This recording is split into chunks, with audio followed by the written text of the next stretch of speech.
Dynamite was last night. We saw a lot. We saw the Young Bucks return in ring. We saw Grand Theft Auto. We saw FTR explain their reasoning behind their actions, and many more things. We'll talk about all of that quickly here on Screw the Script.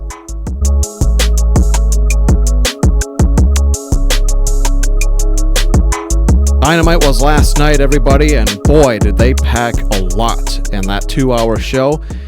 And it was exactly 2 hours long on the dot. It ended at 9 o'clock Central Time for me. Let's talk about the first thing that I noticed, the first thing that I loved. Seconds into the show, you see Tony Schiavone standing in the ring, and look what he's standing on. They brought back the AEW logo on the ring mat, center of the ring mat. That is the best way to present it. They used to do it in the past. I think it's been 2 years since they last did this. I hope it stays. I hope it wasn't just a one-off. We saw WWE used to do this, I believe, in NXT when they had their black mat and they had an NXT logo, if I'm not mistaken, back in their black and gold era. This was just a wonderful way to start Dynamite. And, let's just get into it. Master P comes out. Crowd gives him a standing ovation. They were in his home city. I was expecting a little bit more. I thought we were going to see like an open announcement of a partnership. I still think there is a partnership. Otherwise, why would you go out of the way to have Master P come out, get involved in a promo / run-in, which we'll get to in a second? Because I believe they have been in New Orleans more than once. I may be wrong, though. Maybe this was their first time in New Orleans. But that's really all that happened with Master P. He got the crowd going.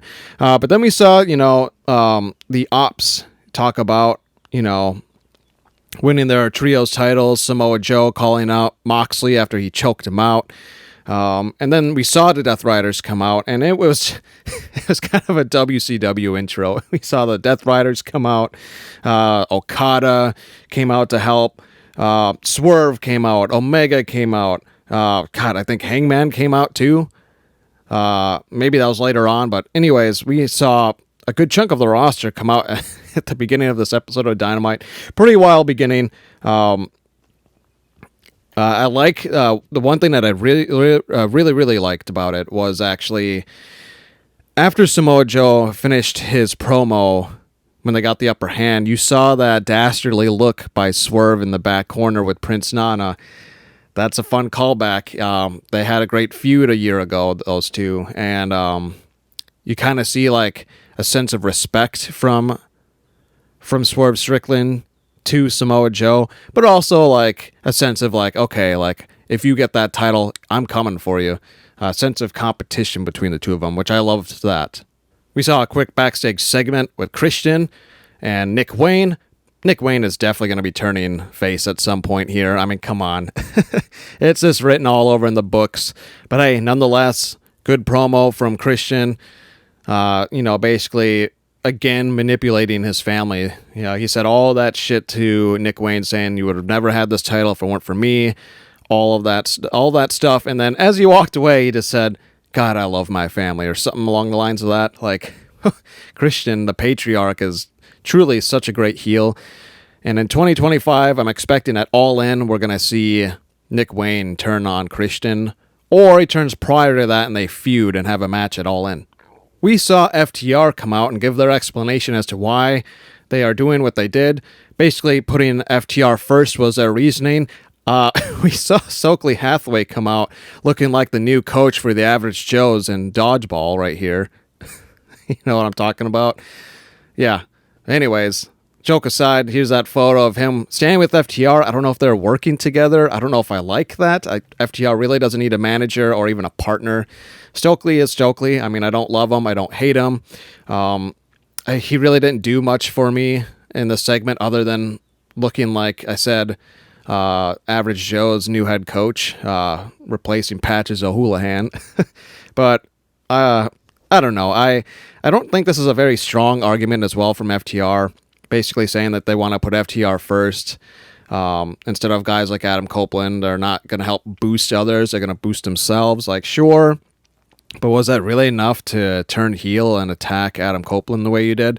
We'll see how it plays out. They are arguably the best tag team still in professional wrestling. I mean, you can make the argument they still are, at least top 5. They did debut a new shirt, the Living Legend Killers. I couldn't help but to think of Randy Orton as a legend killer back in the day, but we'll see where this storyline goes. We'll see if Edge maybe has a partner going forward. I really don't know what's going to happen of this, because right now it doesn't look like Christian is going to be done anytime soon from Nick Wayne. So, let me know down below what you think is going to happen. What if Edge is going to find a partner? Who do you think it's going to be? I'm not really sure where this storyline is going, but I'm still intrigued to see where it is heading. Biggest shocker of the night, Ricochet loses to Mark Briscoe. Mark Briscoe, hell is frozen over, wins a singles match. I think recently he's only won maybe like 1 or 2 singles matches in the last handful of months. One of them may have been that, I think he had an upset in one of the tournaments recently. I don't think it was the Owen Hart. Maybe it was a Continental Classic or something like that. But he rarely wins singles matches. And he pulls off an upset last night. Ricochet, being Ricochet, he didn't look weak because it was a very competitive match. I think it was like a solid 20-minute match. After he loses, he shows his heel colors, and he does this to Mark Briscoe. Got Ricochet taking out his frustrations on Mark Briscoe, who won this match fair and square. So yeah, I'm very interested to see, because we saw Kevin Knight come out to save Briscoe, because after that chair shot, Ricochet went for his golden pair of scissors that he had hidden in a turnbuckle, and Kevin Knight comes out to save him. Kevin Knight is so damn good. I mean, we'll talk about him here in a minute because he had a tag match as well, but just keep pushing him. Just push and push and push. He needs that title match at some point in 2025 for either the TNT title, maybe he challenges Kenny Omega at some point, something. He needs something around his waist in 2025. Toni Storm cut a quick promo backstage, basically calling out anyone to take their shot now that she's gone through Megan Bayne. She had a memorable quote that she said, any bitch with an itch. Toni Storm is a mastermind. She is so good at creating catchy, clever catchphrases. Oh, man, they just keep coming.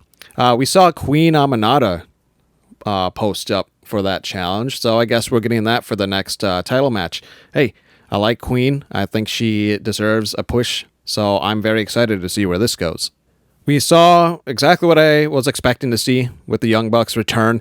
An extremely competitive tag match. Speedball and Kevin Knight, they're actually a really good tag team together. I wonder if they're going to continue to keep having them tag together. Maybe go after the Hurt Syndicate at some point.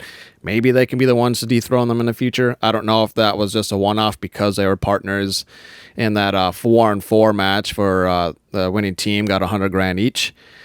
Very, very good match. The Young Bucks did come out on top at the end, but Kevin Knight shined like always. Every match that he's had so far has been stellar. Speedball is Speedball. He's always fun in the ring.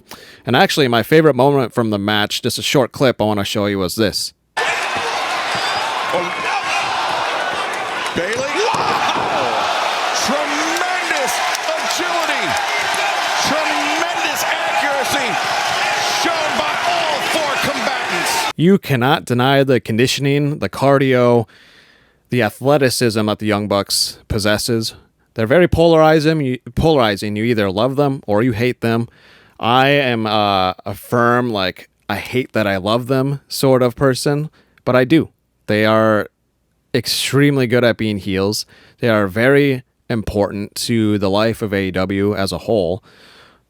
Young Bucks always put on good matches, and even though they won this match, they really put over Kevin Knight again, Speedball as well. And like I said, I hope that they remain a tag team, potentially, those two. But a very, very fun segment. MJF still trying to get in the Hurt Syndicate. We saw another segment with them. A really funny segment. He's, still looking for a 3 thumbs up from the Hurt Syndicate to be able to join. You saw Shelton Benjamin finally give him a thumbs up, which I figured that was going to happen after he won him over last week by giving him a watch. And then the whole party bus with all those women. Hilarious, like, Attitude Era sort of callback segment from that week. But then you saw one of the funniest things I've seen, really, MJF having to say, I'm sorry. It's been done plenty of times before. That's not the really funny part. The really funny part was him offering his vehicle, his car. I think it was like a nice Corvette or something. I couldn't remember exactly what model it was and make. He offers the car to Lashley before he figures he's going to give him a thumb down again. Lashley doesn't give him an answer. MJF's like, hey, you know what? Let's go see the car first. They go to the back later on. I think they had a commercial break or something like that. And then you see him right here. Here's a photo of Lashley committing Grand Theft Auto, basically. As he was driving away, he gives MJF a fat thumbs down. Oh, man. And then, this was MJF's reaction.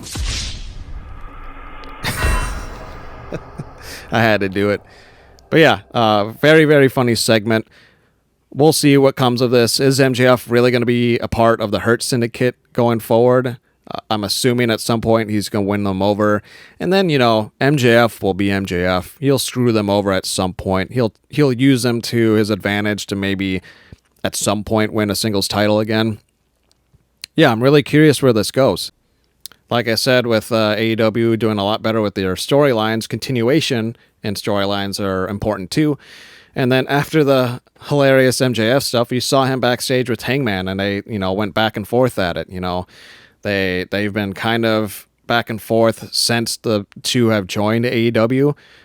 It's kind of just, layers, like an in-depth storyline between these two. It's not just a one and done sort of thing. They have had issues with each other since the existence of AEW in 2019. They recently feuded. MJF said, you got lucky basically beating me recently in that match. I think it was at Revolution, if I remember right. Yeah, and, just callback. We'll see what comes of it with Hangman in the tournament, but MJF was like, hey, you're working your ass off to win a tournament. I'm going to, cut corners by joining the Hurt Syndicate to get what I want. And hey, that's very MJF-like. Hangman's going to go through it the tougher way, but the more passionate way, you could say. Really good callback. I loved this segment, even though it only lasted like a minute or two. Not too much to say about the other tag match that happened tonight. We saw Josh Alexander pin Brody King when he was teamed with Takeshita against Brody King and Will Ospreay. It was a solid match, fun match, had some good moments. But I kind of love and hate this match. I've expressed this before. AEW has always had an issue with building big stars, like bigger men and women for that matter, but especially the men. And we saw it again. I love Brody King. He's such a good worker, and yet he eats another pin. Like I said, it was a solid match, but it kind of left a sour taste in my mouth at the end because I'm tired of seeing Brody King just get pinned in so many matches.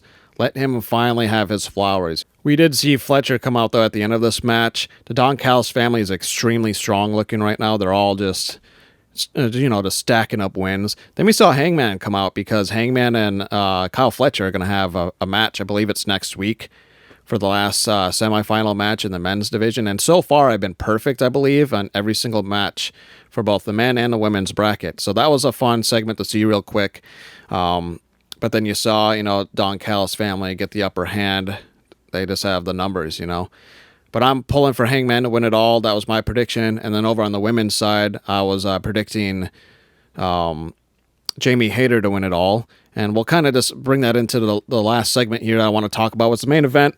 We saw Statlander and Hayter. Solid women's match. Yet again, another female division main event. Like I said in my last video, I really think WWE lately has realized that, wow, AEW is really putting emphasis and focus on their women's division. We saw that Collision a couple weeks back. That was almost all women's matches and promos. And we've seen almost every single show in the last month now has had a female women's division main event, which is great. It's great to see that. And I really think that this past Raw, they only had 3 matches, but 2 of them were women's matches. The opener, and the middle match, I believe. I think the last match was the Dirty Dom match. But anyways, yeah, it was really nice to see this. And then Jamie Hayter does come out on top. I love both Hayter and Chris Statlander, so I was kind of torn between this match. But I really think now that Hayter is back, it's time to give her, that push. And I would love to see her and Toni Storm at All In down in Texas for that title. That's all I had on this episode of Screw the Script. Let me know down below what you thought about this Dynamite, how you think it's going to go for the finals, the final matches in both the men and women's brackets for the Owen Hart Foundation tournaments. A lot of stuff happened on this episode of Dynamite. It was a blast. Yeah, this has been Maverick with Screw the Script. Thanks for watching.